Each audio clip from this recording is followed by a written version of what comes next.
Okay. All right, ready? Yep.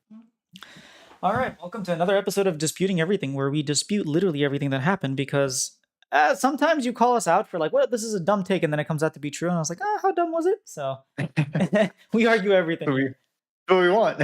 Exactly. Uh, let's just get right into it because the games, honestly, were, especially the FlyQuest games, were kind of boring. But we'll get to those. I think we should start off with 100 Thieves. What did Yeah. you think of the performance for 100 Thieves? 100 Thieves specifically, their performance I thought was lackluster. I think they showed a lot of regression. It was interesting in the post-match interview. They talked about, oh, have they been improving? I'm like, looking at today's performance, I would not say so. But I mean, obviously they'd been improving all split or all kickoff. They looked pretty rough out there. There were a lot of really fundamental just decision-making errors, I think. Their team fighting was okay. I was actually more impressed by Payne. Like I think Payne showed a lot of signs of being able to win, and 100 Thieves was throwing, and then 100 Thieves would get advantages, and then it was very chaotic. It didn't look like the tier difference we expected to see, like we saw between FlyQuest and Lev, or it looked very much like a tier 1, tier 2 diff. So I'm actually going to go the opposite way and say that initially what we saw from 100 Thieves was what I said over and over again. Golden Glue knows how to prepare these boys. These boys are so well Yeah. prepared. They went into game 1, they picked all of the priority champions for Pain. They took away Ash. Ash is a free win for Titan. He's like, Mhm. he doesn't have a 100% win rate, but like it's basically his free win. They took Rakan, who's Kuri's like best champion. They took Sedge, which is one of the two champions that Karioka like actually plays, Sedge and Maokai. Now they did put him on Zyra, and I asked him about it, and he was like, "Oh, I play carries." I'm like, "Sure, you do." Um, but in terms of their prep, the level one, the fact that they knew where to be level one in order to like get Titan's flash and kill him, that was great. Then they got mechanically outplayed. Um, Yeah. Well, to be fair, like I don't watch Pain, so you're gonna know a lot more about this than I am. But that's actually really good to know. Like that, yeah. Golden Glue's always been good at prep. He's always been good at draft. He's always been good at finding weaknesses in the comp. I'm more concerned about their players, right? So obviously, there's all this drama right now on Twitter about sleep schedules. All these people, like, were they jet lagged? Were they like I guess Sniper saying like I barely slept, my eyes were all red. Like there's a lot of stuff coming out that, like maybe that might have affected their performance as individual players, which is maybe why we saw some of the mechanical misplays, right? Some of the weird team fights, like again, some of the decision making was just odd. I'm like, why are they going here right now when there's nothing up and they just lose a fight in jungle, and felt very throw. Yeah, their fight selection. I know they're like the meme is like they fight everything. Their fight selection Hmm. was ridiculously poor. Like their macro, just Yeah, everything. The way they fought, even the comp in game 2, they completely got outdrafted. It is by the grace and blessings of Pain Gaming that 100 Thieves actually won these games. Like 100%. Yeah. I the thought game two was for sure their win. Like that was I thought that was completely over, and then they somehow choked it. But yeah, I was like, I saw David's tweet about like, oh, 100 these popped off. I was like, I don't know about popping off. I think they scraped by and they were praying to do so. Yeah, it reminds me of 2023 C9, like going into the finals. They won their first matchup 3-0, but like they lost all 3 games and they went to the next games against NRD. They Yeah, won 3-0, but it was even worse. It was like an 8K gold lead in game 1. And then I was going to the it's like finals, like, how do I have confidence in this team? Like they just lose every yeah, game. They just clutch it out somehow. if you fail upward. Oh, hold on. Let me turn up your audio. Why is this not showing? My bad. Okay. Yeah. We So good? on my stream, your audio was muted. Okay, now Oh, it's okay. good. My bad. Yeah. So I would say I have a lot less confidence in 100 Thieves based on how they played today, but I do still have confidence in them going forward. Just hopefully they acclimate. Hopefully they get their sleep schedule figured out. They calm down a little bit. I do think that the highest volatility is the first match, right? This is a team they've never played. This is a region they're not used to. There's this whole stage environment. Even though all these players have played on stage, this is the first time they've had a crowd booing them. Like actively going out of their way to be incredibly loud and volatile. Like I think there's a lot going on mentally for them. So uh, I think they'll be okay. I expect a better performance next series, but this was a rough start for them. Yeah, this is our first seed, by the way. But I did want to talk about the crowd booing. So when in Paris, the crowd booed Yeah. T1, everybody and their mothers was out and saying, "Oh my god, how could they do this? Like they're so disrespectful." And I think Cadril as well. He was like, Yeah. "Man, they flew like 16 hours or something, or like 12 hours to come all the way to play Yeah. for you, like in something that doesn't matter, and you're booing him. And it's like every single pro that you asked from NA, both on 100 Thieves and on FlyQuest, Busio explicitly, I remember, but I'm pretty sure it was like maybe Sniper as well. We're like, Mhm. oh, we loved it. The fact that they were booing us all this energy, it's amazing. Like Busio said in his Yeah. interview, he was like, this, like the size of this stage, I did not expect that much noise and energy from like such a Yeah. small stage. And it's like, No, it's awesome. I I agree. wish. I mean, I go to live Riot events all the time, right, at Riot Studios, and you can't get that because I feel like everyone's afraid to do it. So until someone starts doing it, you don't really get the threshold of like everyone just cheering. So I've noticed a difference in Valorant where it's like a little bit more maybe sports culture accepted, like a lot more than probably watch traditional sports. I don't know. There's like chants going on and stuff like that. Valorant crowds tend to get a little more hype, especially with team chants. In League, it's such a weird thing because nobody in NA just does that automatically. So I'm with you that like Shopify, like all these teams that have hired hype people to like try to get stuff going, that's what needs to happen. They need to teach the crowd what to do because they don't have that culture. I actually think it's a LA thing because when we were at New Jersey for finals, like that place was, it wasn't even full and it was loud. When we went to Yeah. World in New York, I don't know if you came down, Yeah, yeah, yeah. but New York Not to was New like, York. I went to Atlanta and I went to San Francisco. But yeah, well, those are bigger events, right? Like so the domestic events. I'm talking specifically the studio. mm, I think it's because it just feels like you're not at a sporting event because it's so small. You're like in a room, you know, like it just doesn't feel like the arena, right? But most of the domestic arena events I've gone to, which is why I also think road shows are so important. That's when you get that real, like, I feel like I'm at an actual gaming event, you know, like I'm actually at a big tournament. It feels awesome. But yeah, I agree. Like there's sort of, I don't want to say it's like a North American thing. It's specifically the Riot Studio thing. Like it's very weird. Nobody makes a sound in there. I know, like Cloud9, the biggest upset ever happened, and it's like Yeah. crickets, and it's like, yay, Yeah. Cloud9. It's like, Or all I mean, right. even back in the day when I first started going to events, right? Like it was like the TSM chants, the C9 chants, the Let's Go. I mean, I think it's super boring that everyone just goes Let's Go TL. I know any two-letter team, let's go, and then the other ones. At least with NRG, there was Yeah. like "Give me NRG," which for some reason Yeah. did not like pop off, but it was. I Yeah. thought it was like relatively Yeah. creative. Orgs need to like. I remember when the Rams first moved back to LA. I thought it was kind of cringy that they were literally handing. I went to one of the early Rams games. They were handing out pamphlets with like, "Here are our cheers, and this is how you do them." Oh, that's what's And it was up. like, I was like, this is kind of cringe. But then I realized, like, when we were in the stadium and everyone was doing new cheers and they just kind of bought into it, like, whose house? Like, Ram's house. It was like all of a sudden they created a culture and it was very planned. It was marketed and it was distributed. So at first it feels very awkward because, like, this is so fake. But then you realize after a couple of years, now it's just normal and everyone does it and everyone understands it. Like, that's what you have to do. These orgs just have to put some time, I think, into developing their fan culture. Yeah, I agree. I think it's the stark difference between what we saw in in Brazil and Sao Paulo and like LA. Like we have to level up. But Yeah. in Yeah. terms of FlyQuest game, is there much to debate? Is there much to dispute? Okay. It's not really a dispute, but this is what I expected to see from a top seed NA team against a smaller seed like South American team. Like FlyQuest looked like a tier one team up there. They were even when they were losing bodies, it didn't matter. They were trading objectives, they were getting tempo advantages, they were taking map control. It looks so clean. And we're not even talking about Bwipo's champ pool. This guy's volley bear looked absolutely disgusting. Like, what do you even like? It was halfway through the game, and I was telling my girlfriend, I was like, nobody on that team can kill Bwipo at this point. Like he is going to 1v9 every team fight from now on. There's nobody watching Ezreal hit 9 skill shots in a row and do a tenth of his health.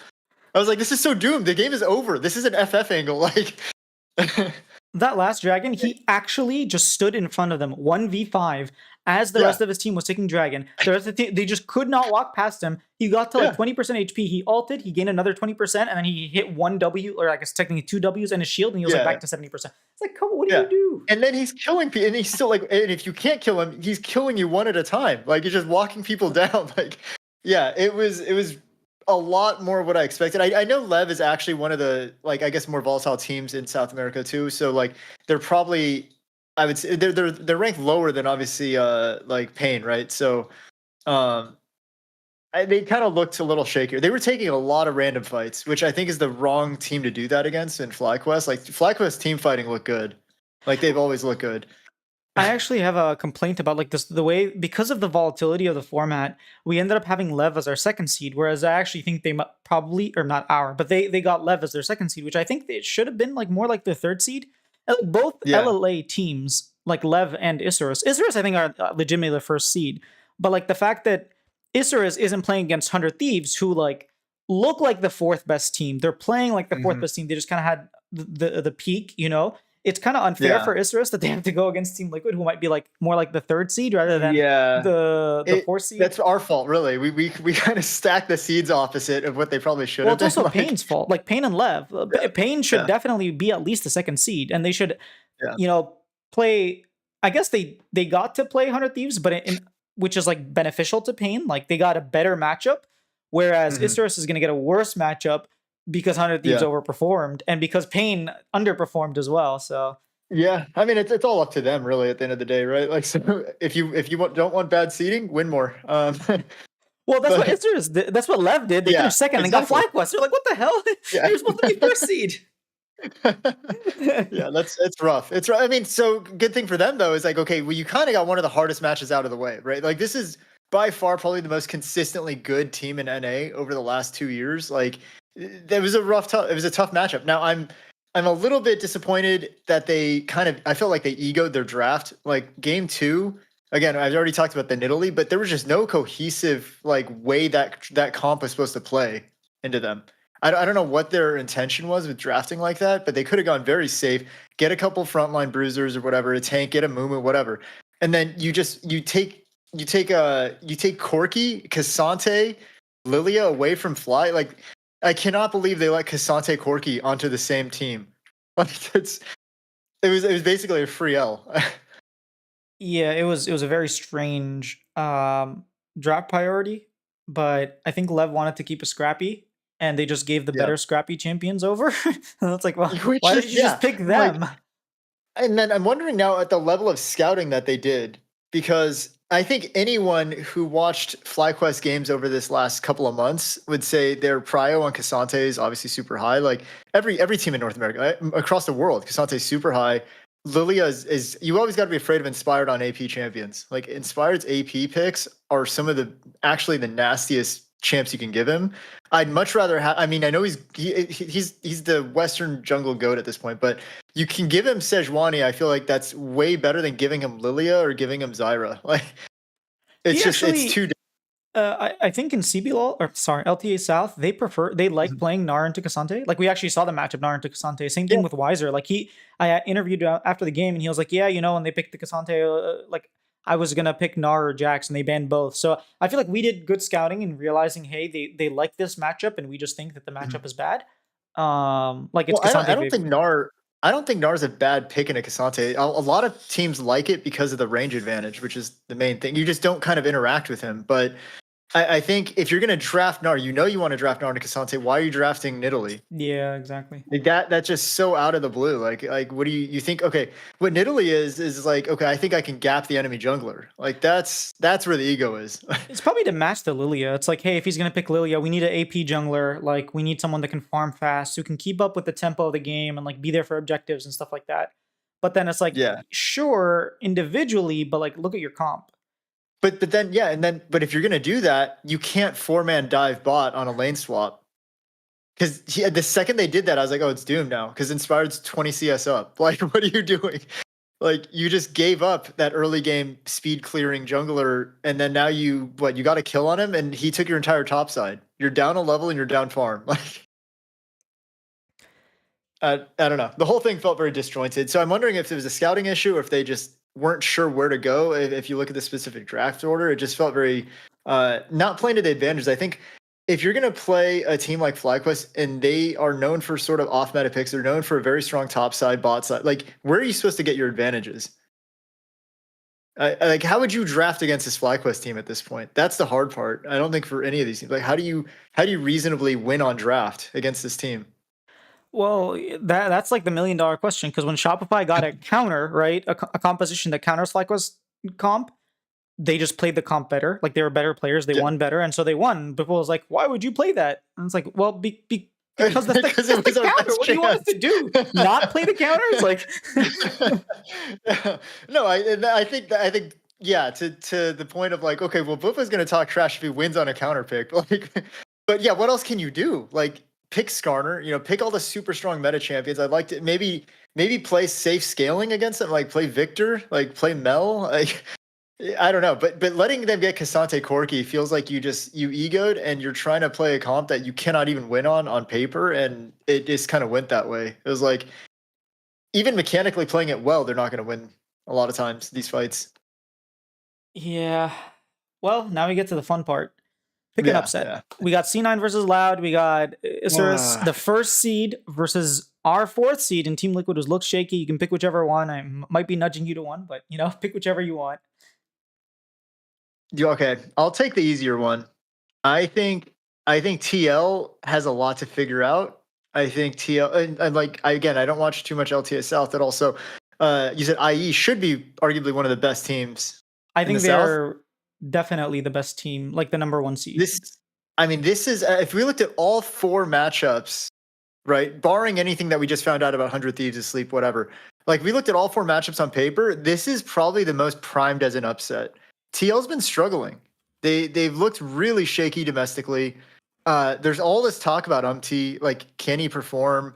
The specific weakness that they've had against a lot of teams is their team fighting. And so far from what I've seen today, the South American teams know how to team fight. They like to fight. They like to get mechanical, like just attack you, and they're going to force a lot of team fights. So if TL's still showing form that they had like over the last couple of weeks, and they haven't figured out how to get their jungle mid, whatever synergy going, it could be a pretty bad upset if gets behind early and they start trying to team fight and they just don't out hands IE. Like, this could be I'd say on paper, like if without even looking at today's games, I would probably pick this one to be the one that potentially would have been the upset out of all four. I think you picked the right one. I think it's a 60-40 in my opinion, or like maybe like the easy one. it's 65-35. Like it's actually quite close. I don't think it's. First of all, they have Jose Dioto, who's like clearly he's probably the best performing jungler right now. And he was good. He was good in LCS. They have a Korean top laner, so they have that, right? Hey, winning solo lane. Exactly. We saw what happened last time Impact went against a Korean top laner, so that's all I'm saying, Also, XT1 member, if I'm not mistaken. At least he played in the academy. Not sure if he started on stage, but he played in their academy. Either way, I think that they play very disciplined, which is sort of Team Liquid's strength, but they're faltering. And they actually team fight well. And so I can see why you would argue that, hey, in terms of team fighting, in terms of like these setups, with Team Liquid looking so shaky, they can absolutely like take advantage of that. Like, for example, Team Liquid playing against Shopify, that game 1 we rolled over and died. Game 2, like, we gifted them that win. We were completely and entirely winning. So it's like, you don't want to see your, what is it? Like, undefeated team going and barely scraping by against a Shopify roster who doesn't even have their full starting roster. So it's not a good message to send. It sort of shows that you can falter and that you're weak. But having said that, obviously I'm going to take Team Liquid. Like, this bottom lane is just going to absolutely... Jan has been playing so well. I think he's overshadowed because of Masu. Because Masu is playing out of his mind. But Jan is actively like carrying this team. I think APA is not having a great time. I think he's very lucky and happy that is not playing well. Otherwise, everybody would be like, Ziggs, ASOL 2-trick, haha, you can't play. Like, people would be all over APA if wasn't taking all that heat. Maybe that's the strategy. They were like, hey, like, I'm not playing well. Can you just int 12 times for me in a game? And this goes back to our talk 2 weeks ago too, where I said I want to see them put APA back on a champ if it's open. If it's a good angle, just play the Ziggs. Who cares about the memes and the flack? I mean, I get you want to prove yourself, but it looked bad. His ear was a little rough. Like, I mean, kind of griefed it as well on Skarner, but I just want to see them, like, maybe this is their get back to like what we know we can do. Like, let's just go back to comfort. Like, this is the time to do it. I don't know. I think it's hard to argue against. They are perennially one of the best teams in the league. But the travel time, they're slumping. I'm a big believer in trajectory. I don't think their trajectory's been good this year. It's not like they were improving over the course of the kickoff tour. They kind of got worse a little bit, and then they kind of came back. Like it's not looking good. Like versus like for example, 100 Thieves' trajectory I think looked really good. Right, they started kind of rough, and then they just kind of got better and better. So that's what I want to see teams try to build on. And TL for me is like out of all three of these teams, all four of these teams, excuse me, from NA, they're definitely the least positive trend, I would say. Yeah, the most worrying trend. Yeah. Yeah, having said that, I just think they can outclass IE. But going into the final matchup, I'm kind of glad and sad that you gave me the C9 losing to Loud upset for a couple of reasons. One, Loud fans. So I'm a Pain Gaming fan, and Loud Yeah. Okay. fans are so annoying. They've been so Yeah. so annoying over unprompted. They just like come out. I don't know from where, everywhere. No. It's true because Loud fans in Valorant are so bad. Like it's like they actually won a lot in Valorant too. So that's like a big thing, That's the thing. Yeah. Loud, they won like a lot, like 2022, 2023, but then like last year they barely won the first split. Looked horrible. Mm. Had one of the worst upsets happen to them against GAM at MSI, a game they should never lose. Got reverse swept, and then didn't even make it to the finals. And going into the split, they lost their first match, and all I see is Loud making excuses for their losses. Oh, they only had 4 days of practice. Oh, they don't have a Korean coach. Like, what the hell do I care? Just like everywhere, so annoying. I'm thinking specifically of this one. I'm not gonna name her out, but like she's like their not unofficial cheerleader, right? She's like the biggest Loud fan you can find, and she's like tweeting good, out though. all the time about like. Dude, every team needs one of those. But Every she's team being needs so someone. here's the thing: no one prompted anything, and as soon as they lose, billion excuses. As soon as they win, you all are trash. Like I told you, you said Oh. nothing. You were just making excuses all the time. So I am not that happy saying that Loud is going to beat Cloud9 because of the fans, but just barring the fans and barring the fact that I'm a Ping Gaming fan. Loud's actually really good at the early game. Like, really good. They are consistently taking leads. Their late game is not the greatest, but hey, who's another team that happened to have a really strong early game last year, and even this year, probably like one of the two best early games, and just couldn't close games out? That reminds me of Cloud9. Now, guess what? You have two teams that have the same strength. If Cloud9's strength was the late game, I'd say like, okay, Loud is completely and entirely screwed. They're going to throw the game. They're going to have Elder and they're going to lose a team fight. Like somehow it's going to happen. But the fact that both of them are like bad in the same aspect of the game leads me to believe like, hey, I've seen better early games from Loud this split than I have from C9. Now, C9's late game has looked better, but I think Loud can absolutely get a big enough lead that sure, they might throw one game, but they're not going to throw three. They're not going to throw two. That's my argument for why they're going to lose. Why C9 is going to lose, but in the depths of my heart, C9 are going to win 3-0. Like, I think this is an easier one for sure to argue the over on. Like C9, like you said, their strength has been early game in a much more competitive region. Like they were winning against much better teams in FlyQuest, TL, like even 100 Thieves. I think C9 has shown me enough. I mean, we haven't had enough games. That's the biggest problem for me. We haven't seen enough yet for me to conclusively say Loki and Thanos are them, but they're kind of them. Like Loki and Thanos have looked so good. Thanatos, excuse me, have looked so good. He's basically Thanos. Yeah. He's basically Thanatos. Like they've looked so good. They've been lane gapping both opposing like solo laners almost every game. Like Blabber on form is a monster, right? And I think this is what I've noticed is Blabber always needs some sort of spark, right? When your solo lanes are winning, he goes off. He's going to have a great time playing. Sven and Vulcan, synergy looks great. Sven's mechanics actually have impressed me over the last couple of weeks. I think they just look like a kind of a revitalized team. I want to kind of wash away the 1 year that they had where everyone was somehow doubting that C9's a legitimate top 3 org. Like these guys have always destroyed minor regions. They have never lost like a best of series, I feel like. And they've never lost a best of series. Have they lost best of ones? Absolutely. Like every international tournament.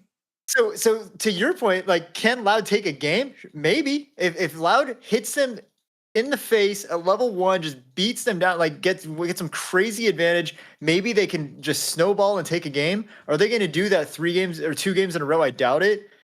In a best of 3, I just can't see C9 losing this. I mean, their champ pool is probably deeper. I mean, I haven't scouted that, so I don't know No, like it's what the not. champ pool looks like. It actually Okay. isn't. Yeah, Champo is definitely like Robo is known to go like play Olaf and Aurelia top. Like he has the champ Okay. pool down. Oh, Yeah. Right, that's right, Robo. Yeah, I remember him actually at Worlds. Yeah, But exactly. like I just think that C9's depth, I mean, they have such veteran players on the positions that they need them to be on, right? So shot calling between Blabber and Vulcan is going to look really good. I just don't see them getting out hands at this point. Like Thanatos and Loki have looked really, really good mechanically. I think they're going to get winning top mid. Blabber's going to have free run of anything he wants, and at worst, bot lane is going to go even. Oh no, it's At losing. worst. Their bot lane is definitely losing. Route is playing out Okay. of his. Route looks like Masu right now. Like Route is playing. Okay. Okay, maybe that's a little bit too much, but he's playing really, really well. Okay. And they have Winsome, who is an ex Cloud9 member, meaning he I has know. Yeah. intel. Yeah, so he's Okay. dude. You're Winsome, and you're going to play against your previous team, and the entire arena is chanting, roaring your name, and booing your opponents. You go in there with so much adrenaline. You pick the Alistar, you pick the Nautilus. You just like have one good engage, and all of a sudden you have all this adrenaline, and Cloud9 has started sweating. Like Cloud9 have choked at big moments before. Blabber has choked in big Yeah. moments. Like, there's a reason his name is Blabber Crabber. Like, he just like, and I know he said like, if I Yeah. could do it again, But I would. But like, come on, man. I don't see Cloud9 choking international events against minor regions though. That's a 100 Thieves thing.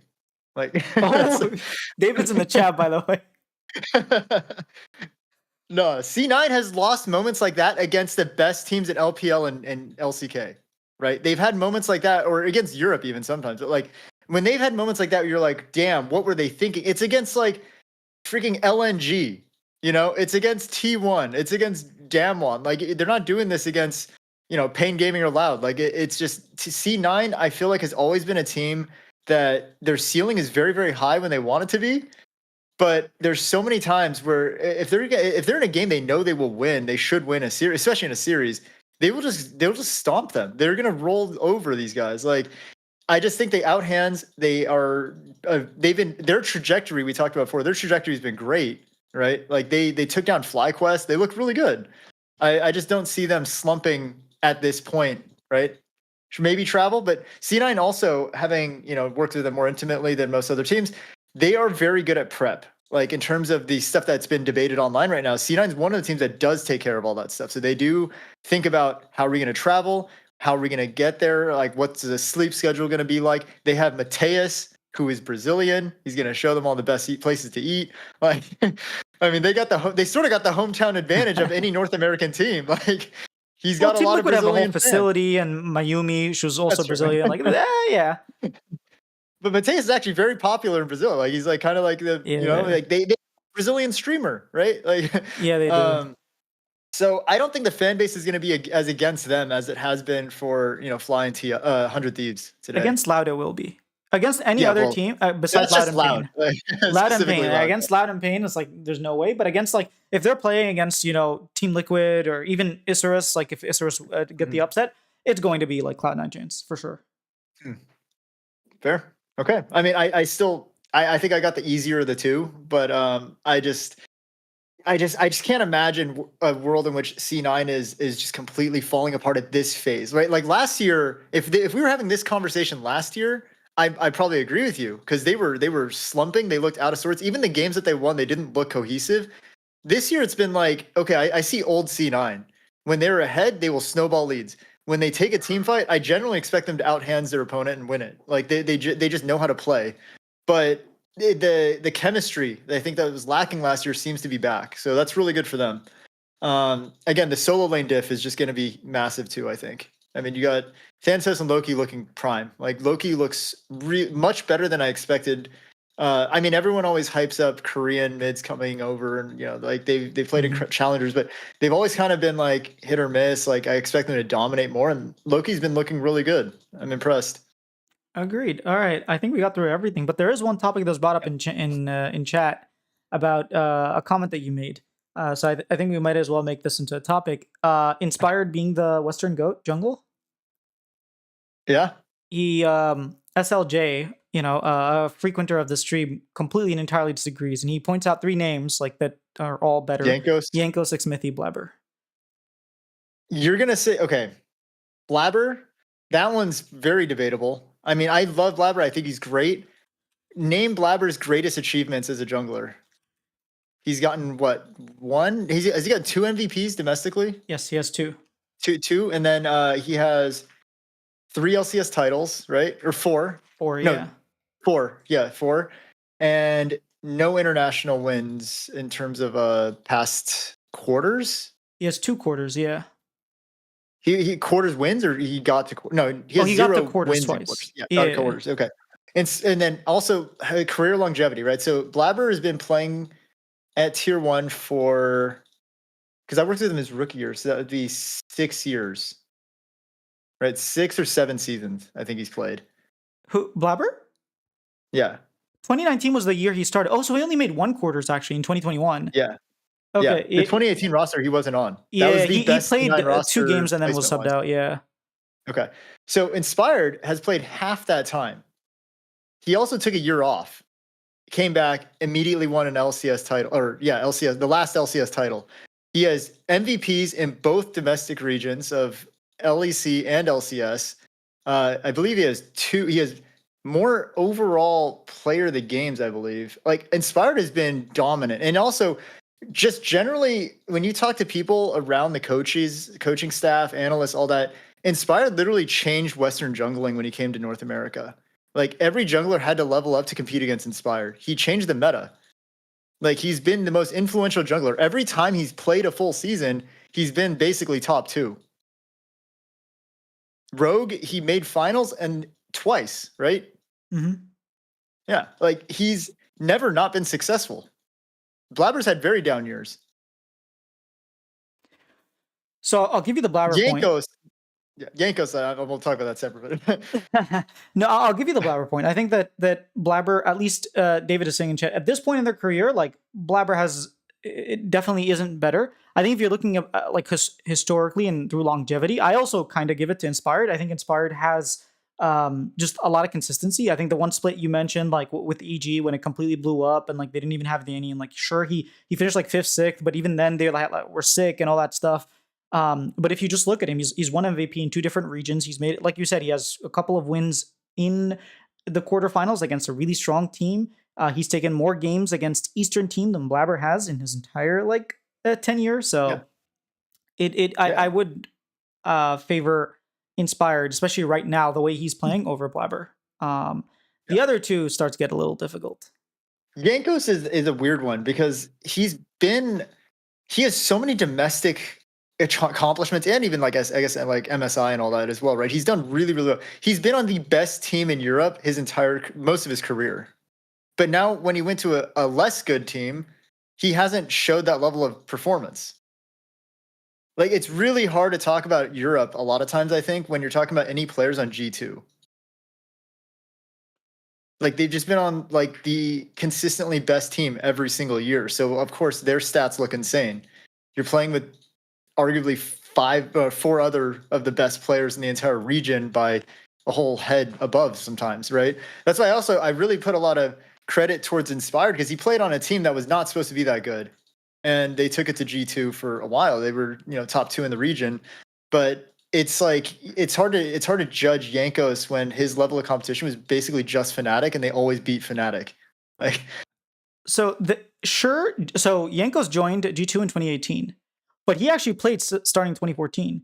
He played for H2K for a long time. Yeah. So like he was known as the First Blood King. He was like the Nidalee guy. I know right now he can't even hit a Nidalee spear. Like he has no mechanics. But he was the Nidalee Lee Sin, like super aggro. So he's been playing. Actually, he was off of G2. Did not have much domestic success. He still made it to to semifinals on H2K in 2016 on a bad team that didn't even make it to the finals. And then he like continued to have that success in 2017. That's why 2018 he got picked up. And even in the 2018 roster in G2 that didn't have Caps, that didn't have Mickey, that didn't have like the consistently winning. Like they lost both splits. They didn't even make it to the finals in the second split. Still beats RNG, who were the favorites. Makes it to like with Hjarnan and Wadid. Like, do you even know who these people are? No, we don't, right?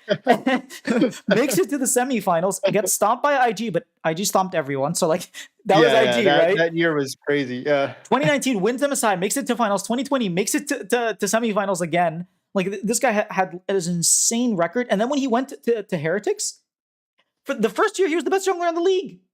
He was playing way better. And people were saying, why would you get rid of Jankos when he's playing like extremely well with like these rookies, obviously? Like he had Ruby. Like, do you even remember who Ruby is? No, his career is completely gone. And he was playing like year, he was playing like the best jungler in the league. Now, last year, yes, like when he was playing with Perks and Wonder, I'll give you that much. Like last year, and and not Umti and Inspires last year, sure. Yeah. But historically, like the highs, even the lows. Sure. That's why I think Jankos is probably the most debatably like the other Western GOAT, especially in jungle. Like it's hard to argue against his track record. But it's like I just think again, a lot of that's very skewed with the G2 run, right? The G2 dynasty of like everyone talks about Caps, Perks, Jankos. Like these players were related to each other essentially for such a long span of time of so much domestic and international success that frames a lot of it. And like a player like Inspired, though, has bounced between 3 different teams and found success with all 3.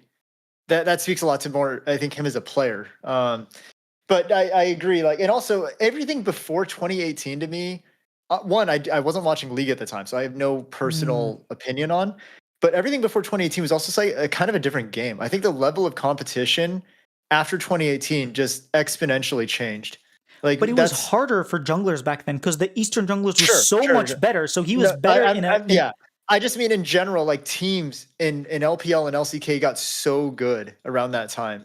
Like that's that whole Eastern domination became like night and day. Where like you watch Worlds and it wasn't even close. It was like these Chinese LPL teams suddenly became like.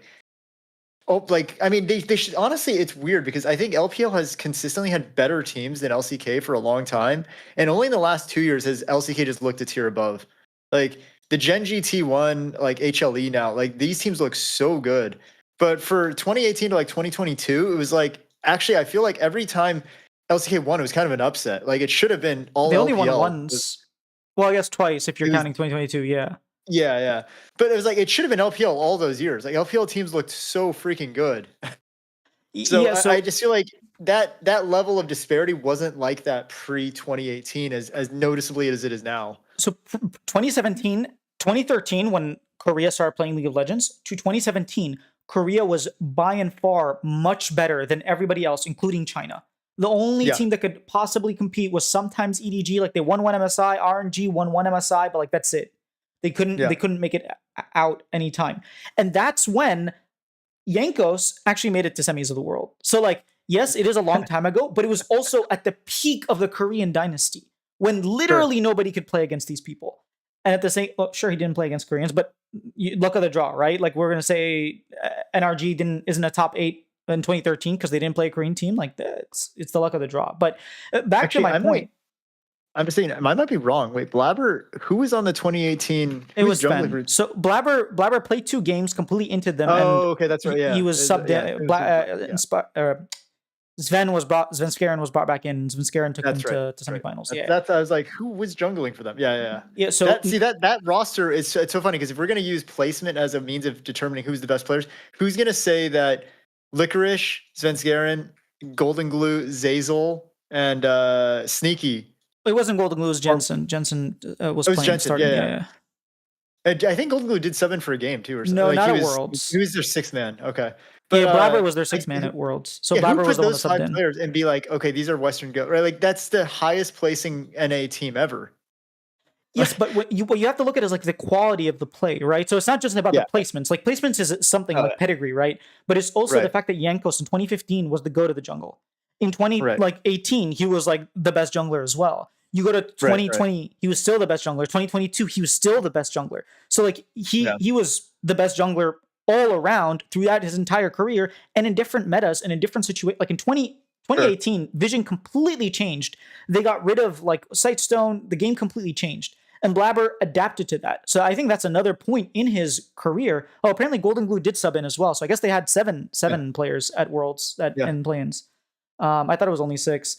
But either way, like the fact that he had that consistency from like 2015 all the like basically like 11 years or 10 years all the way till 2024 is just because Inspired hasn't played for that extra 5 years that isn't a point against No, it's not. Yankos, Not at because all. at the beginning of his career he was doing well, towards the end he was doing like it was at all times, you know. This is like the discussion between Tom Brady and Patrick Mahomes, right? Like, of course, Brady is still the GOAT right now, but Mahomes, if he makes another 2 Super Bowls in a row, I mean, this track record is insane. Like the amount of years that he's played compared to his success level, it's ridiculous. He's on pace to beat Brady right now, but is it going to happen? Probably not. Like, we'll see. So I think Yeah. Inspired's kind of like that player where it's like he's showed such high ceiling. He's still on a really, really good trajectory. He's still winning. If he stays in the league for the same number of years as Blabber is in the league, I do think he's going to surpass him. I don't know if he'll surpass Yankos because at this point, I mean, just being a Western player in general, it's looking harder and harder to have solid placements. Although FlyQuest last year, like basically, we're on the cusp of beating Gen. Like that would almost have been the biggest point in today's conversation if they had beaten Gen G last year.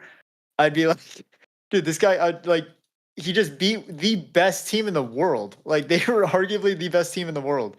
Um, Yeah, I mean, I think that's where fundamentally it comes down to like Inspired has not been Eastern teams, yeah, whereas Blabber has. So I'll give that as a point, right?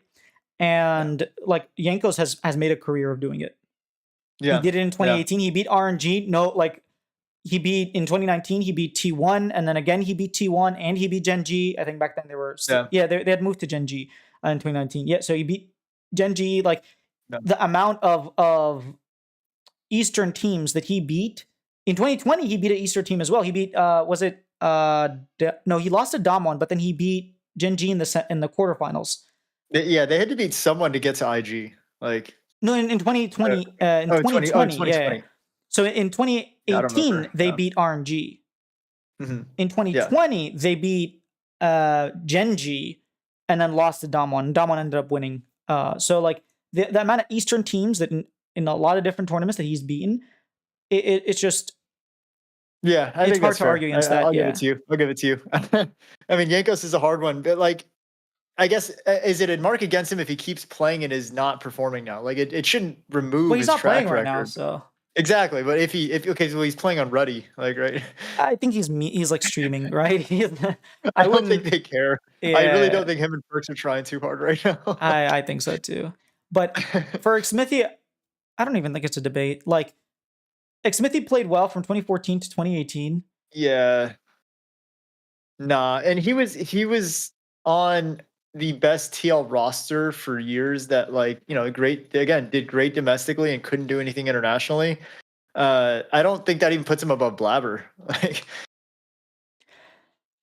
It's a little hard because he does have more championship. Like in terms of pedigree, he has more championships. He's made it to MSI finals, so like he has a little bit more in that sense. He's beat an Eastern team to make it to the finals. He beat IG, right, reigning world champion. So yeah, he has a little bit of.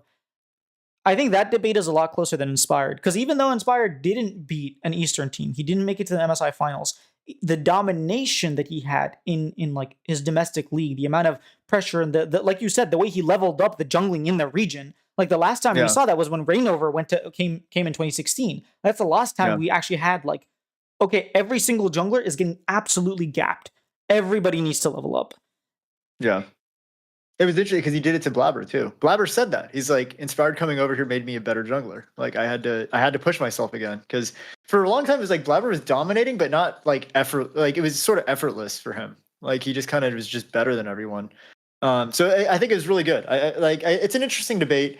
I've always be sort of biased towards Inspired. I just think he's such a good person to have on your team, right? When we talked about building a roster, I was like, who would you build around? I was like, I'd pick up Inspired first Me pick, too. Yeah. and yeah, I'd fight you I for would that build a first pick. roster around him. Like that's just kind of what I've seen in him as a player, and like I just I think he's also a very valuable player in that he is someone you can build around. Like Blabber's actually the same way, right? C9's built around him for a reason. he has a good eye for who he wants to play with, and he can build up younger players and train them. And I think it allows for the shot calling to go a lot more efficiently than some other teams because they have a veteran leader who knows what they're doing, who can actually tell players what to do and how they want to play. And I think it's always done well for those two teams I think a or point whatever teams he's on. towards Yeah. Inspired actually is Inspired is a leader. Blabber's not. Mhm. Inspired is a captain. Yeah. Blabber is not. That's a big difference. Like when we were talking Yeah. about who would you build around, the fact that I can have a shot caller, a leader, a captain in and out of game, Mhm. like in terms of like emotionally and like gameplay wise, the fact that you have Inspired doing all of that and still performing, it's like it takes a toll to do all that stuff. I think is Yeah. also another point towards Inspired. Yeah. Yeah. I mean, I really love the way this FlyQuest roster was constructed. Like I think it's showing the results, like obviously, like in terms of winning championships, all that stuff, they're competing, but the trajectory again for the whole org, right? Like they have really leveled up the scrims, right? Streaming scrims, they were the forefront of that. The off meta picks, like Bwipo specifically, has been pushing it, but I think they all embrace it, which is great. The whole team plays around it. Do you Like know you what want to lock Inspired in wanted to play? what? Jungle, but never got to back last year. Take a guess. Just a No, wild jungle that he wanted to play, that he was practicing in scrims. that is not something we've seen, No, it's right? not Like, because I something know. we've Yeah, seen. okay. It's not the Nunu. So Yeah. It's got to be something weird. I mean, I don't know. Like Evelyn. no, he wanted to play Jace. He was scrimming Oh my Jace god, jungle. Like dude. what? My god. Okay, my second guess is going to be Ornn because that's actually Okay. very playable.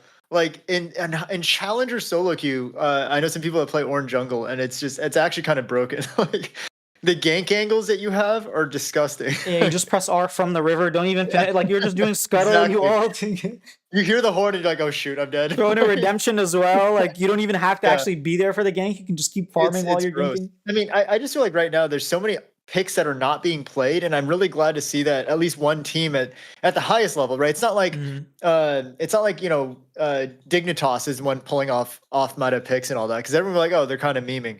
But when one of your best teams in the league is doing it, you're like, oh, this is actually going to change the meta. Like this is going to force people to think outside the box in terms of draft. If we can't just auto pick a champion that counters this lane matchup because they might just flex it and then put freaking Volibear top, like this is it's actually really good, I think, for everyone. Like it's going to force them to hopefully explore other options in champs. Yeah, I mean we've literally seen every single player pick off meta champs. We've seen Whippo, enough said. Inspired has played the Nunu, right? He's played the Yeah, Fiddlesticks at World yeah, as well. We've seen Quad play Cassio, which is not really meta, and he's also played Seraphine. Like a big part of that yeah, series against Gen G was the fact that they had the Seraphine meta. They have to keep banned so that they have to open something else that they wanted to play. And then we've seen Masu play Neela, right? That's pretty yeah. much the only off meta pick. He hasn't really picked I'm Samira or still anything. waiting. Yeah, I'm still waiting on tier one orgs to start picking up more mages bot. Like they could just flex the ADC mid and play mage bot, and it's so broken right Yeah, now. play Like Melbot. Yeah, do I don't something. understand why they're so like Victor. I've seen a lot in tier Yeah. three at least, OQ scrims and all that. Like Victor bot is so broken. Like this champ is like 6-0 at 10 minutes. It's just disgusting how fast he farms and like his ability to team fight does just as much damage as a traditional ADC, and then allows you to put your AD options in a mid or jungle. Like I'm still waiting for it. You know what is interesting is a lot of ADCs I've talked to just do not want to play mages. Like it's just it's a habitual thing. Like I don't want Have to you learn talked to mages. I don't Berserker? want Is to that play what's going mages. on? Yeah, actually, specifically him. Yeah, he's like, I don't like playing that. He's like, that's not what ADC should play. What does should even mean? Like, if I, it gives you a better chance of winning, he's like, he then just you doesn't like it. can. He wants to click a lot, man. Like, I think he gets Yeah. bored. I don't know. But I see it a lot in tier three. Like the scrims, like Mage bot, like Victor bot is so OP. Mel bot is really strong. Even Swain bot, if it's the right comp, if they draft three melee, 4 melee, and you pick Swain bot, they have a really hard time playing. I'm glad Bwipo pulled it out finally. The Swain top, it's actually one of his highest win rate roles. Is counter pick top lane. But Yeah, I'm glad to have a team like FlyQuest as well. yeah, All right, I think we yeah, hit everything. Hopefully next cool. week. All right. we'll have a more spicy episode because I think by the time next week hits, it'll be finals. So like we'll Yeah, be and we predicting will finals. be able to trash talk 100 Thieves a little bit more. I'm just kidding. I love Uh, those guys. I not for much. They're I gonna just get mean, stomped 2-0. but, It's gonna be a quick series. all right, All cool. right, thanks, Thanks man. again. I'll talk to you soon. All right, see ya. Bye. Bye. All right, that was fun. It's always fun. I really enjoy disputing everything. You get to like just throw out the weirdest takes. I thought you weren't in chat anymore. Why is C9 losing to Loud at topic? Bro, it's called disputing everything. Every topic, we have to find an upset. I argue, like, listen to the end of it. Listen to the end of it. I basically say, like, I give every argument for Loud beating C9, and then at the end, I say C9 are going to 3-0 Loud. It is going to be disgusting. What is called disputing everything for a reason. We need to make an argument for it. Because when it turns out to be right, like when he predicted C9 to beat FlyQuest, right? That was pretty dope. I predicted 100 Thieves to beat Team Liquid. That was pretty dope. When it works, it works. It's just it doesn't always work. And muting? Am I muted? Huh?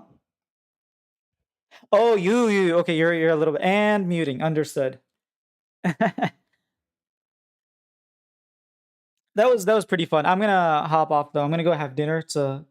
We actually finished at a reasonable time. Usually I have dinner pretty late, but thanks everyone for coming on. I got a very niche topic that I want to pick your brain on. If you want to hop in a call, actually, sure, let's do that. Who wouldn't predict this? David. All right, let me hop onto your server. I'll be in lounge. You can pull me somewhere.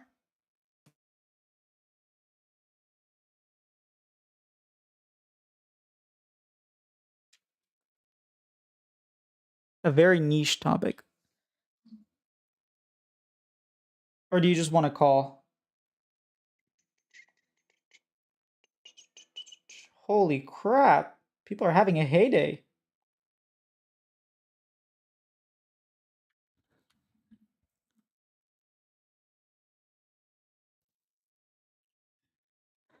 I got an interesting one for you, brother. All right, hit me with it. Do you think you and I should technically be kicked out of the press corps? Because we're biased. Bingo. Dude, that is so stupid. Every single Brazilian content creator, like media, is so biased. Did you listen? Oh, you don't speak Portuguese. If you listen to the Nope. Portuguese press conferences, holy crap! It was like, dude, you guys played so well. You were so much better. But why did you accidentally lose? And it was like, well, actually, we played better, but like we just made this one mistake. And like, oh man, they kind of capitalized. But like, if we played again, we would have beat them. And the next question was like, oh, you guys are so like, I'm so sad that you guys lost. You guys were so much better. But like, what do you think you need to do to win? And I was like, oh, just don't make a mistake. It was so like disappointing to watch. I got a reply from it. Do you know who Kevin Hitt is? Kevin Hitt? No. Yeah, he's I don't know if he still is like an actual journalist in the space, but he does a lot with like Fudge, who does like a lot of the reporting around like the Saudi stuff, and a bunch of others that were like in the classic journalism space. He asked the question of whether I would wear like my 100 Thieves jersey into like the press room, and my response was, I would if I didn't have time to change. Because like if we're going into a press room, I would try not to have that on if at all possible, but I'm also not going to hide it if I don't have time.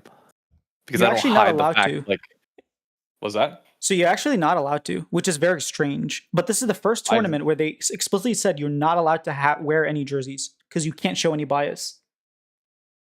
Really? Which Because I have a did that feeling shit is for not true. Worlds. No, so I was only wearing this 100 Thieves tournament. shit in the It was the Brazilians that said this. So it was LTA South. And I have a feeling, if I'm not mistaken, I saw a couple of jerseys in the media room for Pain. So I don't know, but Yeah, it's just always it's an interesting one. I've had a few conversations with like traditional media folks that I can tell are bothered by like how you and I act on Twitter as like clear fans of specific teams, and then also go in and do interviews and stuff like this. And I always am curious if I'm the only one that would willingly give up my press credentials just to have LPP. I would probably do that too. Honestly, I would give up my press for LBB.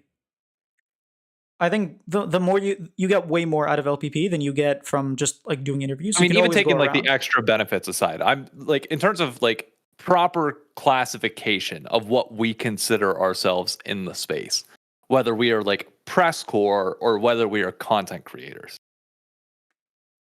I guess it depends on how okay, how like strict do you want to be with the labeling? Because as a matter of fact, 95% of all these like journalists and interviewers are not journalists by trade. And by definition, like what they are doing is not journalism. They're just doing interviews and writing up like an interview, but that doesn't make you a journalist. So if we're going like, oh, you can't be a journalist because you have bias, then we should take the definition of journalism and every single one of them, like we would have zero journalists besides like one or two who have like traditional media training and actually know what like journalism represents.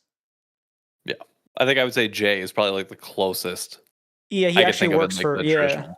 Like he's the only one that I could think. Like even he, like as a C9 fan, has his bias, but I have never once seen that dude like like ever like let out any bit of that in content in interviews and anything like he's always kept it 100% out of the picture.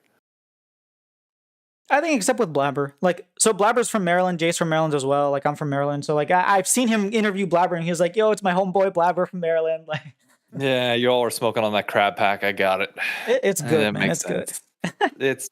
It's crap, but y'all will understand It's later in so life. good. Oh my god.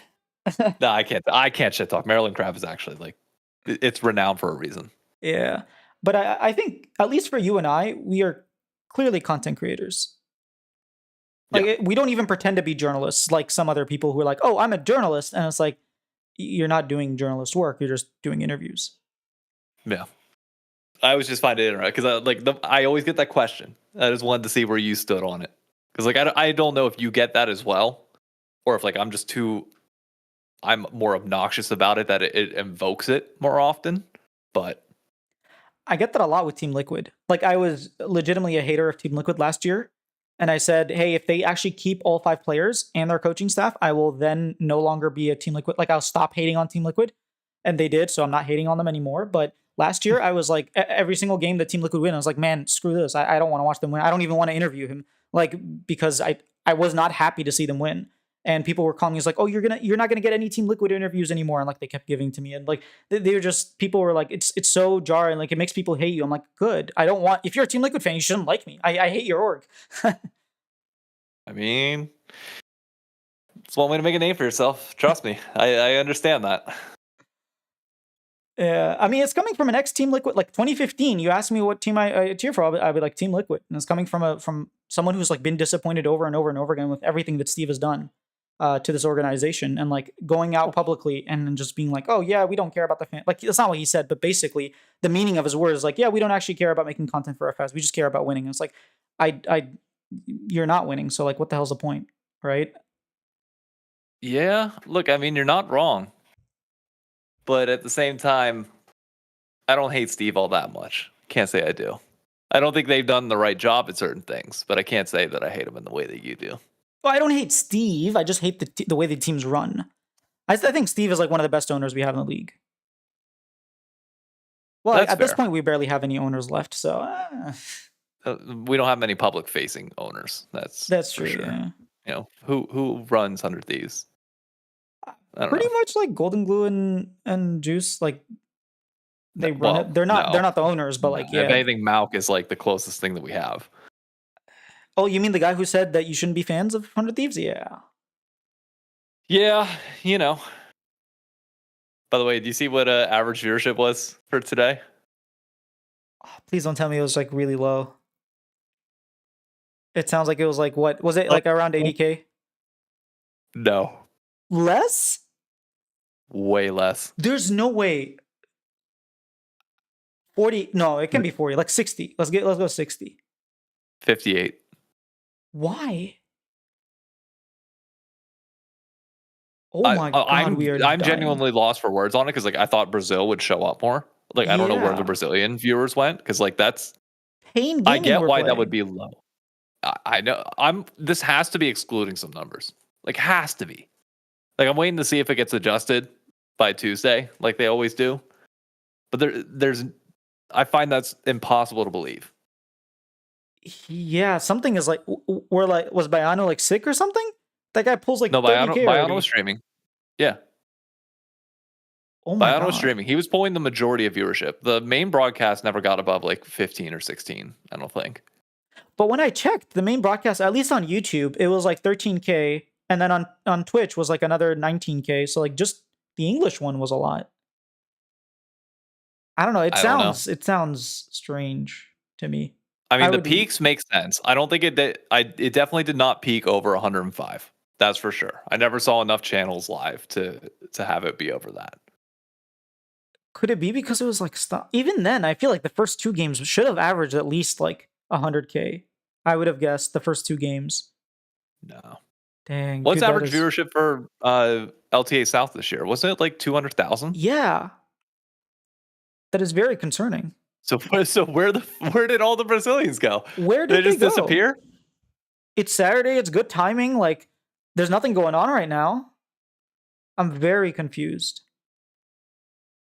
Huh. I was watching the LTA South broadcast actually, and I noted on Twitch for a little bit, and I did notice that it wasn't getting much viewership, and I was like, oh, everybody must be on like Talkers or Revolta stream or like Baiano. Like they're like the three main, like they're like the Cadril, LS, and Dom of like Brazil. And I just assumed everyone was on their streams, but I guess they just weren't. Wow. That is damning. I mean, I doubt ES Charts would be wrong by like 50K viewers. That seems like a pretty severe jump to be off by. This is very disappointing. Like both in NA fans, because like this is less than we had last week during the Super Bowl. Like, where are the NA fans? Just because it's 2 hours earlier? I hate to pull a arch in this particular moment, but I did expect this drop from NA fans. Like that I fully saw coming. Like the promotion for this segment of playoffs and of the tournament was just downright horrific. Oh, you know what? So I expected what? People forgot it was on it too? No, Fnatic and G2 were playing at the same time. Fnatic was playing against I forget who, and then G2 was playing GX. Fnatic series was done. So whenever 100 Thieves started, we started at the exact same time as the G2 series. I mean, Brazilians would still prefer to watch Pain over G2. I don't know. This is very worrying. Yeah, like if I'm looking at these numbers and if these are right, I'd be panicking if I was right.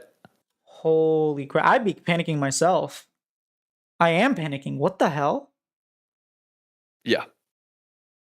Did you see a single advertisement for... You know what? It was actually really concerning to me was I did not... So I consume all types of League content.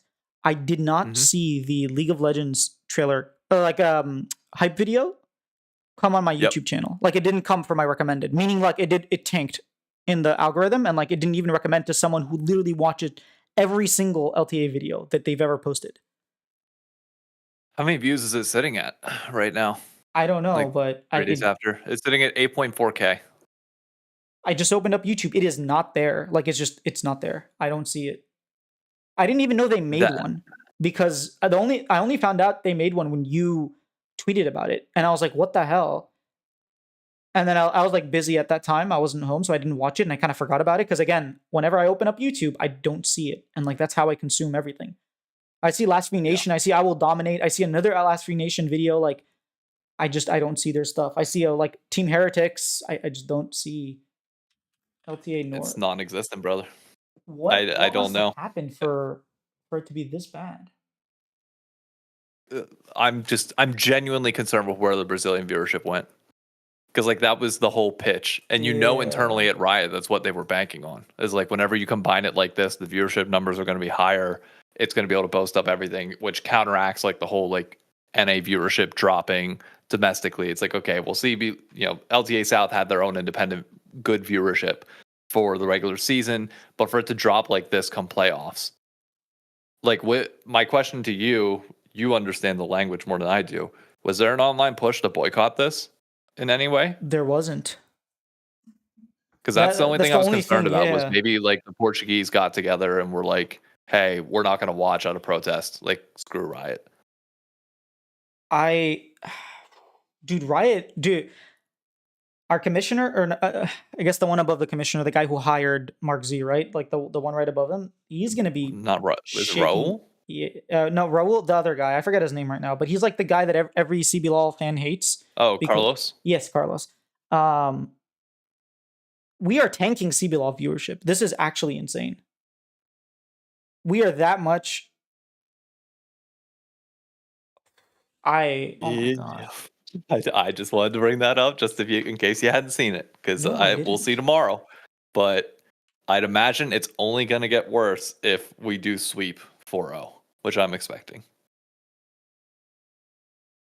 Dude, what do we do with this? Like, what do we do with this product? It's good. People just aren't watching it because there's no marketing for it. And even when there is good marketing from the South side, I guess they just don't want to watch NA teams play. I don't understand it. Maybe they knew like CBLOL is playing poorly because they are like that's the genuine like sentiment around the league in CBLOL or LTA South. They're like, hey, we're not really playing well, and we're gonna get smashed. Like I've seen Brazilian fans on Twitter being like, oh, like loud fans being like, oh, we're gonna lose 3-0 tomorrow. Like we're gonna be so bad we're gonna lose 3-0. But does that mean you don't watch at all? Like, was there an event? You wouldn't think so. Like, and people still showed up to the venue. It seemed Yeah. like it was still full. Like, I don't think anything changed there. So, whatever happened, I don't know. Like this, it just disappeared. Viewership fell out the window entirely. Did I need to have like a pop up concert or something? Like I'm genuinely confused. I don't know. Oof. Do not know. All right, last thing that Marn really wants us to answer is where would we categorize him between like a journalist and content creator?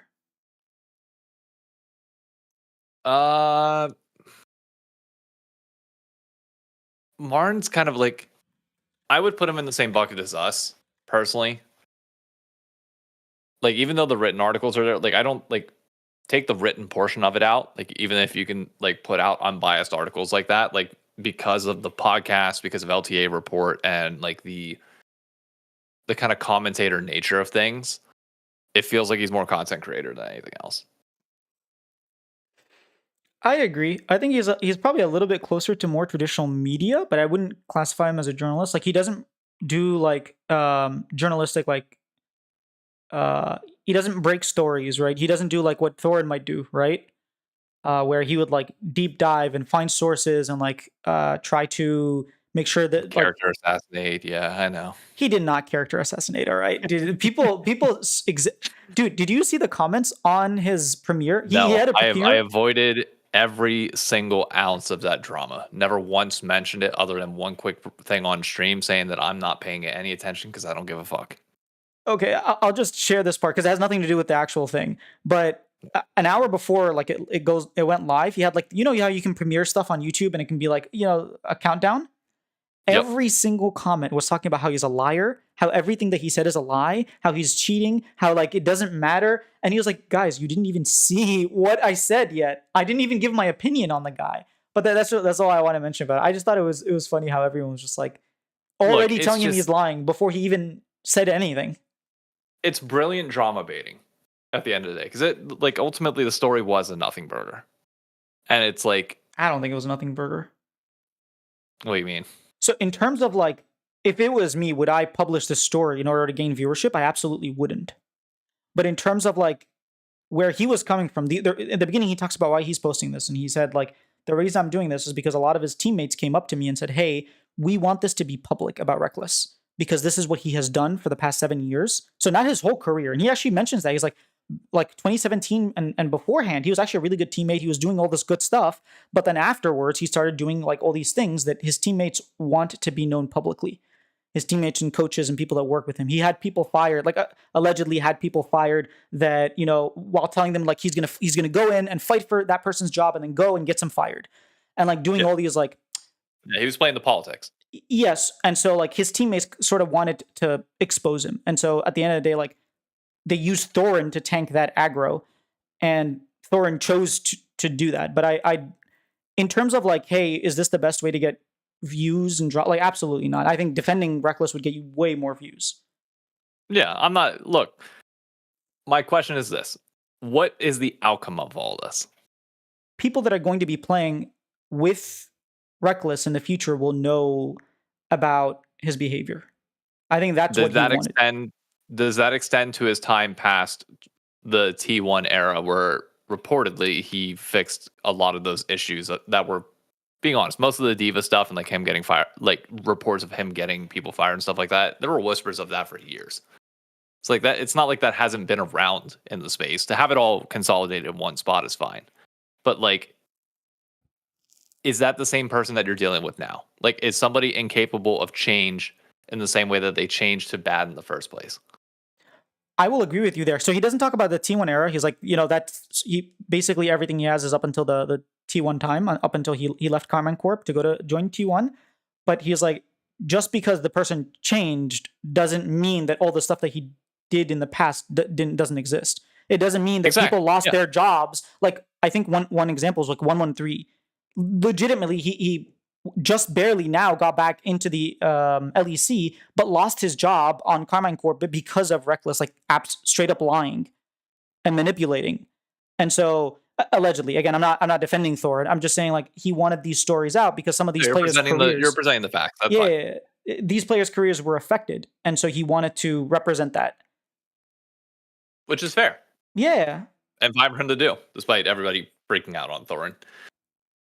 yeah. If you listen to it, I don't think it was like a character assassination or like him specifically. Like he actually, I did not expect this, but he actually like, hey, I have this reports about stuff that happened in his personal life. I will not talk about them because again, like this is purely about what his teammates and coaches have said about him and things that they felt like ways that he's wronged them. And unless he decides to like attack me personally, I'm not going to attack this man personally. This is not even Thorin did not give his opinions at all in that video. Later on, I think there was another video where he like talked briefly about what he thought, but in the video, he did not give his opinion. He just said, "This is what people came to me and told me, and I fact checked these things." Fair enough. Nothing else you can say other than you take that information that as it exists, and it's on. I mean, Los Rotonos is the one currently that has to make that determination on whether Reckless will still have those issues or not, and then you go from there. And hopefully, he's changed for the better. You can't assume that he hasn't. You can't assume that he has, and you just go in entirely unbiased and hope for the best. Yeah, I mean, obviously, just like anybody else, I hope he's improved and like his time on T1 and now his time on like LR, he's just improving as a person. Because in general, I want the scene to be full of people who do good things and not bad. Um, especially to give us a little bit of viewership. We're kind of desperate now. Yeah, it is what it is. Yeah, we're gonna have to like Hopefully- reevaluate something. We're gonna have to do something like I don't know how to represent this to teams. Like I wish I could just have an interview with like the directors of like the teams and be like, look, why are you not acting as media companies? Because at the end of the day, like the media is the part that's failing. In terms of like gameplay, in terms of entertainment value, we're there. It's so much fun watching the league. But in terms of like the marketing part, we're not doing it. And then they're gonna be like, oh, we are. Look, we posted a video 3 weeks ago. The fans just don't want to watch it. I don't know. It's odd because like LCK viewership's growing, LEC viewership is stable, so what's the difference? What's happening with us versus everybody else? I think with LEC, you have creators who are constantly making content for their teams, right? Like Kadrill is constantly making content that brings people aware of the LEC. Like when you think Dom, right? Yep. You kind of consider him more EU than NA at this point. Like his The amount of content he makes. EU and then like C9 and TL, and that's about it. Yeah, the amount of content that he makes is like disproportionate to Europe than North America at this point. Again, he has a team there, so like I understand why that happens. But even people who are like constantly making content for North America, like LS, like I Will Dominate, are not doing it as much. I think that definitely hurts I will us. say this though, like even as a creator that almost exclusively on YouTube for the most part talks about NA whenever NA is playing, and then I'll occasionally sprinkle in some like general league videos. Go look at the comments of the latest like Rendezvous.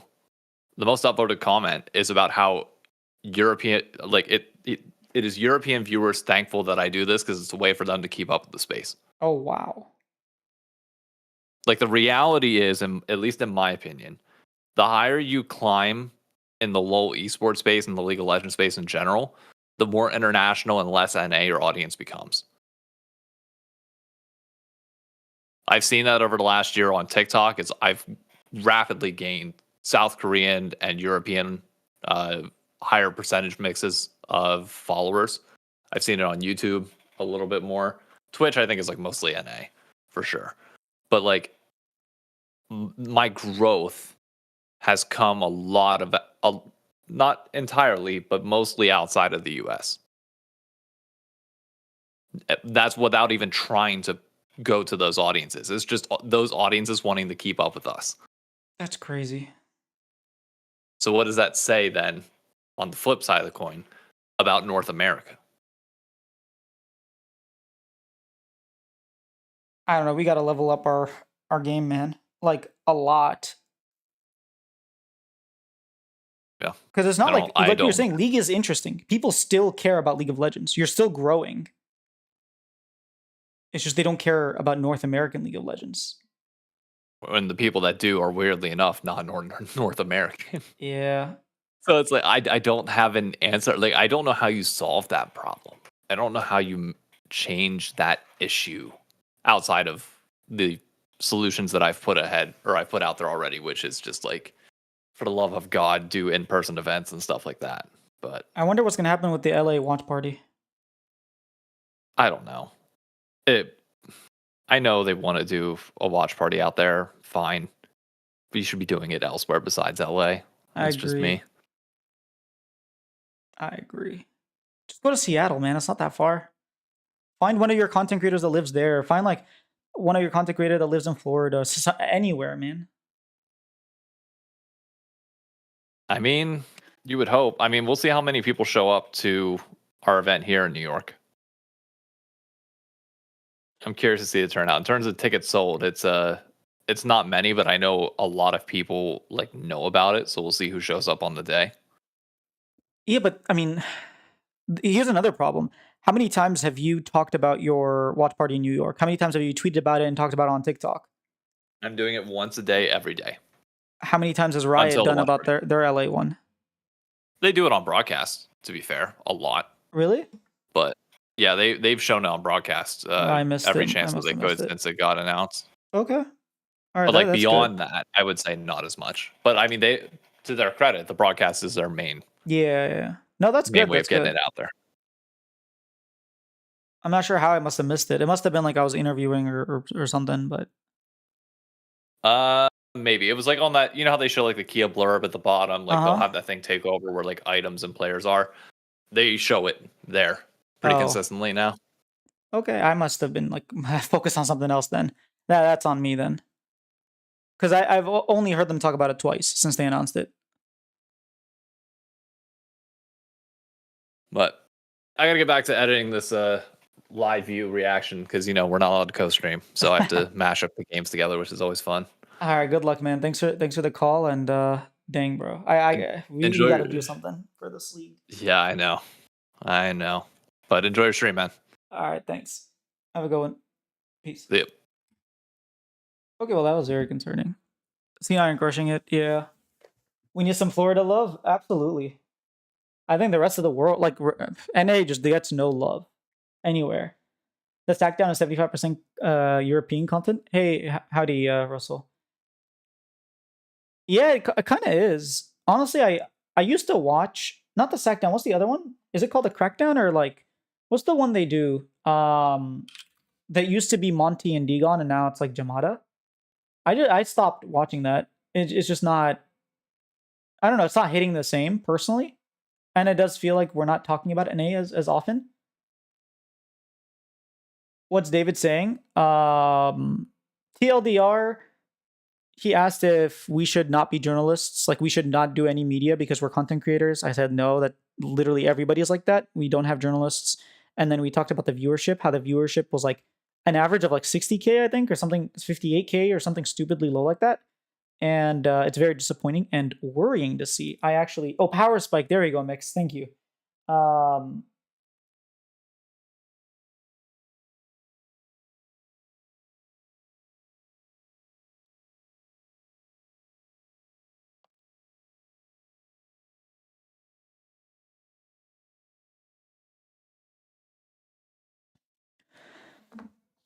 yeah, okay, that was a shocker to me. Honestly, that just means we have to put more effort into like making our players and our league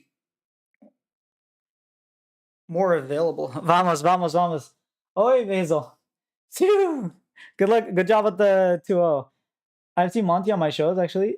Did he take a yes, he's not taking a break. I think he's just focused more on other stuff right now, like getting sponsors and stuff. Oh yeah, we are Pepega toasted. I don't understand this like viewership issue. How could yeah, how could the viewership be so low? It's very confusing to me. I thought the viewership would be like at least averaging 100K. I think to say there's no journalists is probably incorrect. I said there's a few. There's different types of journalism. Most choose the same type. That's true. That's true. I just think that okay, the questions that we ask to the players are not the questions I would think a journalist would ask, if that makes sense. Like if I look at right, because I think journalism has like a very broad definition of like what it means to be a journalist, and one of them is like a writer, an editor, like that is journalism. But like I think when I think of journalism, I think of like investigative journalism. I think of like gathering news and evidence and that kind of thing. Like that's what I consider like a full-fledged journalist to separate from a content creator. Because nowadays content creators like do interviews, content creators do write-ups, things like that. Oh, is it viewership for this match? Yeah, Basil. So the viewership for this match was like the average viewership was like 58,000. It was lower than CBLOL, and like CBLOL was averaging like 200K. LTA North was averaging like 86, I think, something like that, and we were like 58. It's very strange. Yeah, I had a pretty hard hitting question for Bucio in my interview. He answered it 10 out of 10. Okay, I'm looking forward to seeing the interview then. Double lift NACL is more hype than LTA at this point. I know, that's crazy. I don't know what we got to do. Like, I have to sit down and really think about it and maybe even talk to you guys. But like, I have to look at like content that is actively working. Like Los Ratones is really working. Can we get something like that in NA? Can I do something like that? Probably no. Then I look at like this other part. What are people doing to grow their streams in like the League of Legends, professional League of Legends sphere?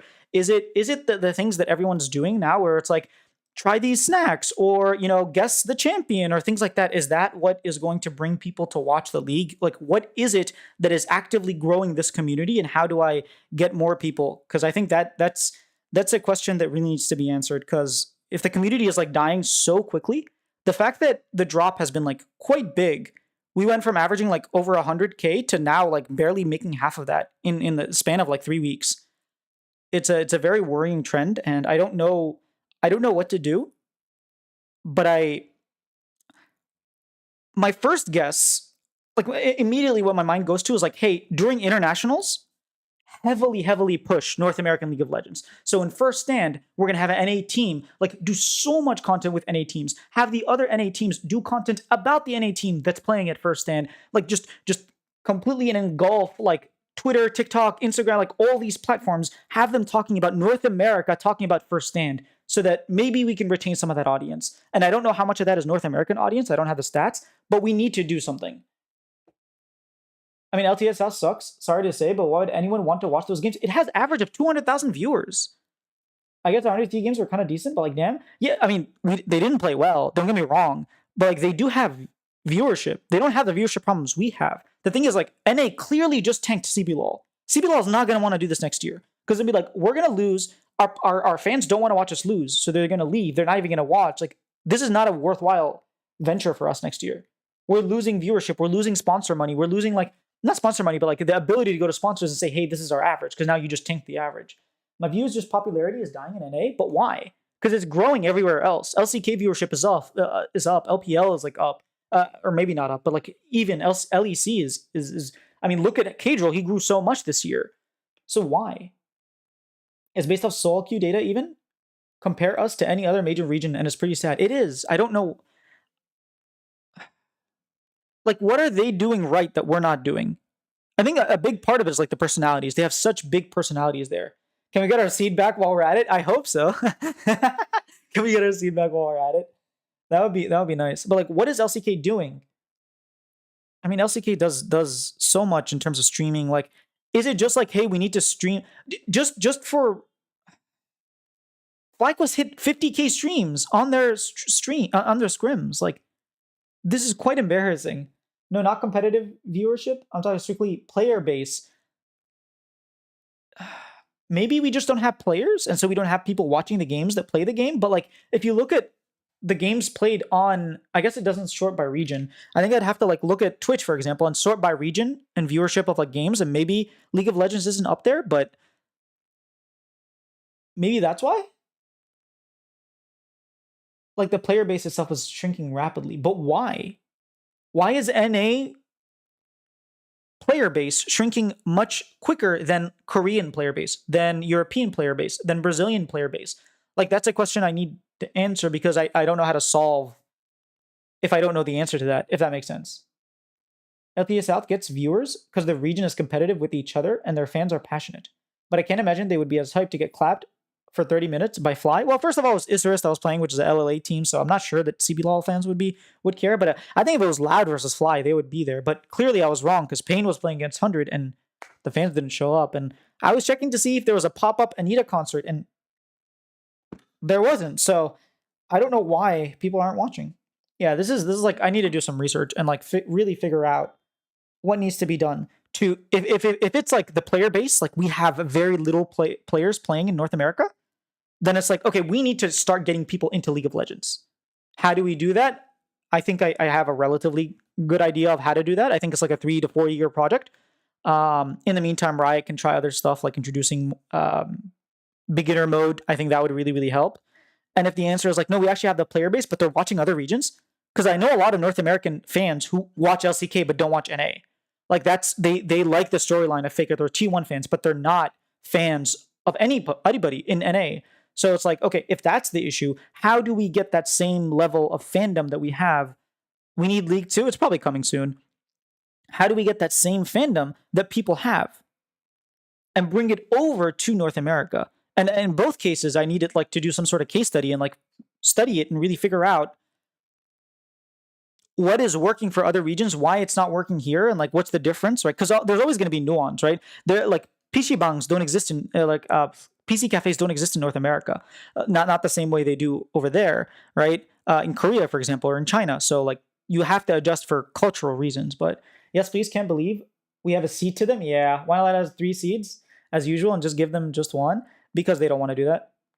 We need League 2. We need to win. I don't know that winning is going to solve our problems, Minecraft. I really don't know that is going to solve us. By the way, I tried Minecraft for the first time with my wife the other day. It was actually it was a lot of fun. I've never played Minecraft before. I've watched gameplay and stuff. I never played Minecraft. It was fun. I died a lot in the beginning. I died a lot. But it was fun. Do LTA South creators promote LTA North? Bayano watches LTA North, like, he co-streams, but besides that, no, because Awadama is always streaming LTA South and giving good stories and hyping out the players. Bayano does. I don't know that any other creator does.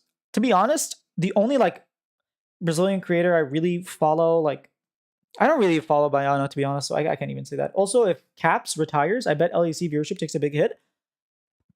I don't think Caps is retiring anytime soon. I think it's a lack of personalities. Superstars means something too. Realities and NA players are dull, and we lack superstars besides Whippo. But Whippo was playing today, and people didn't come watching him, right? Maybe it's like a one-off kind of thing. The perception of League in Korea versus NA is kind of crazy. Yeah, it is. So then, like, is it, hey, we need to make more personalities? In that case, that's something that we need. Oh, David's not on call anymore. I don't know why I still had that on. I wasn't looking at my stream at all. I was just looking at chat. I kind of minimized stream. But if that's the case, right? If it's like our personalities are really dull, then things like pros need to push. You need to have a session of, like, instead of pros, like trash talking sessions. Like we need something to, like, create and develop. We need media training. We need to like get Shaden to not be like super shy. We need Masu to like go up and be like, dude, I'm so much better than Yana. I don't even know why people consider Yana good at AD carry. Like he saw, like if is that what we need to do? Kaisa not playing League will save us? Absolutely, Mix. Like that's another thing. Like why? I don't know, man. We brought in Ludwig and Charlie, who like average this type of stuff. Make League cool again. Dude, I should have changed that to my name. No. I changed my name to make LCS great again. Or I make LCS great again, but I should have changed it to make League cool again. I'm not saying he will retire, but you can imagine our version of Caps, Double Lift, and Bjergsen. I'm adding that. When he went the first time, you could probably choose decline from there. Yeah. Honestly, I don't even need trash talking. I just need more content like pros. That's the thing. The content. What's crazy is like some of these pros episodes are getting more episodes than views than people watching League play. I don't understand. I really need to understand this. It's so hard to tackle an issue when you think the problem is A, and then it turns out the problem isn't A. It's like the most interesting content I've seen in the past few years as an NA fan. Absolutely, I agree. If only could let Shaden say his piece. The sponsors. Okay, that's why I said media training. I think Shaden does have a lot to say. He's just not allowed to say it. Yeah. As back in the old grassroots days, he'd do fine. Hashtag Baylife era, yeah. I don't disagree with you, but I think it's good that we're not in that era because it did cause a lot of problems. It's just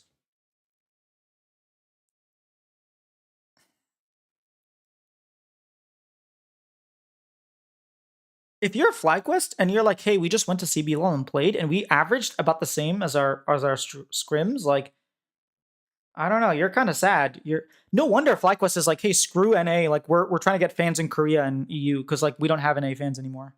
Our personalities aren't dull though, and trash talking isn't everything. Yeah, that was just an example of trash talk.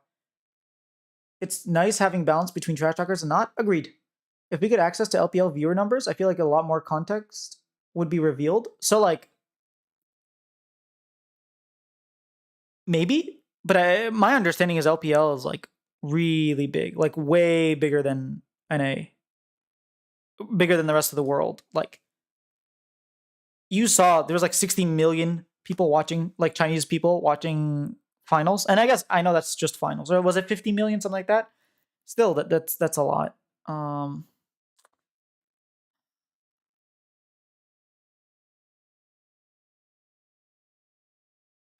We'll figure this out. I'm not like I know I'm being pessimistic, but we'll figure it out. I think it says more about the strength of Fly's brand. To be honest, 50K combined was insane. It was after last year's run. Yeah.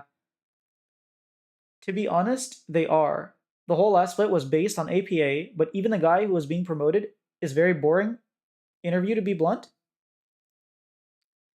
Yeah, that's my question. Is it like actually the personalities? Is that really like here's my question. If every single LTA player streamed consistently 2 to 3 times a week, had a YouTube channel, would that increase viewership? In my heart of hearts, the answer is yes. A unanimous, like unequivocal yes. Because you will grow a new audience on YouTube that you don't have watching LTA, and then they will start watching you because they became fans of your stream or your highlights or whatever it is. So, like, do I think that that is a solution? Yes. But that's not a functional solution because they don't do that, right? There's nothing you can say to Inspired or Masu to get them to like stream consistently, right? For example, I was talking to Shaden, I was talking to him about his stream, and he was like, "It's so hard to stream after like, after scrims, you're just so tired, and you have like stuff to do. It's hard to scrim, but like I'm gonna scrim now that I'm eliminated. I'm pretty sure he's streaming right now. Sorry, I didn't mean scrim. I meant stream. LTA combined, but the LTA combined is quite sad indeed. Yeah, so glad we lost a world slot to these low elo. In I don't know what to say, man. I don't know what to say. Maybe you can investigate if they're upset. Not sure what social media site Brazil uses. I mean, they use Twitter. Protesting? I didn't see any protests. Like I speak Portuguese. I'm on Twitter. Like I don't see anybody protesting. I don't see anybody like saying, "Hey, don't watch Pain today because we don't want this to happen." They're not. Unless I'm missing it. Like let me check again.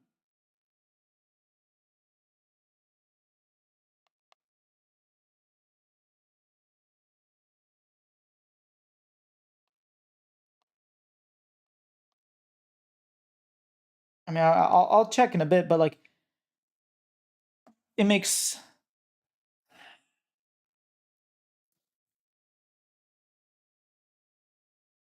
Yeah, I think if you could get more incentives on stream numbers, that would definitely help. I think I know that. Okay, I'll say this because I don't want to like leak how teams work if I have any sort of insight. But I know that specific teams are pushing their players to stream and to do more content, and you can kind of look at the teams that are making more content and understand which ones. But you didn't hear it from me, right? Koreans interested in foreign league usually watch LEC instead of LCS, and they tend only and that trend only started when G2 was stomping everyone in 2019. Interesting. Yeah.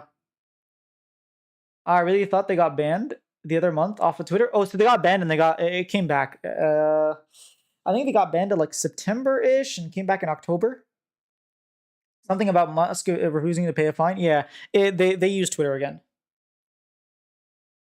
It was banned for like a month, maybe 2 months. Maybe it was like banned in like August and came back in October. But like when I was in Brazil September through October, and when I was first there, I couldn't use Twitter, and then by the time like before I left, I could use Twitter. So yeah, Twitter was available. So you're saying we need to get everyone on Fly and Addy on everyone on Fly on Addy and do even better 2025? Oh, Adder.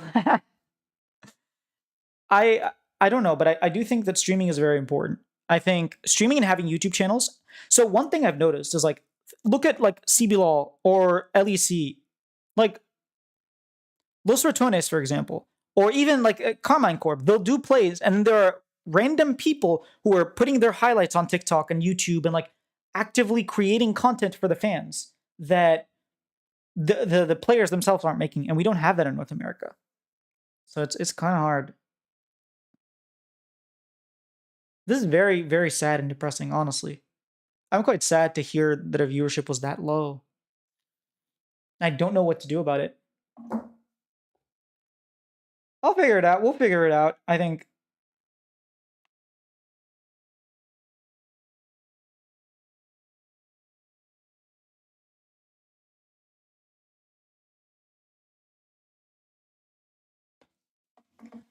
One thing I noticed about Europe/Brazil, the fans of the football clubs are super invested and passionate. Yes, that is true.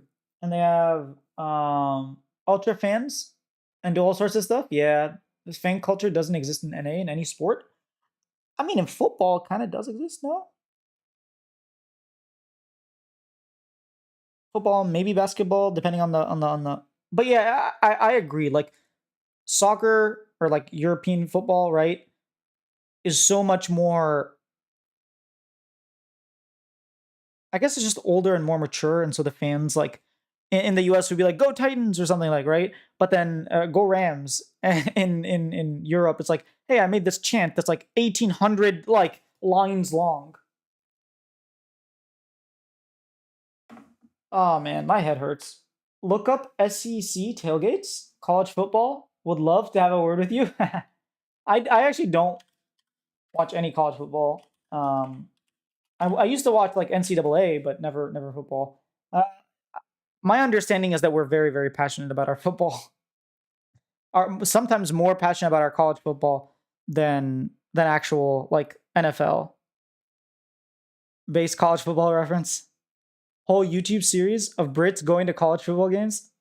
Nah, not the same level. In Brazil, one player was playing poorly, and the fans went to his house and threatened to kill. So he left the club. Not good, obviously, but it's telling. Yeah, that's crazy. David never misses. That's actually insane. I'm not surprised that it happened in Brazil, to be honest. Out of every place that it could have happened, it would be Brazil, but yeah. Oh, Healy followed. I just realized that he followed on Twitch.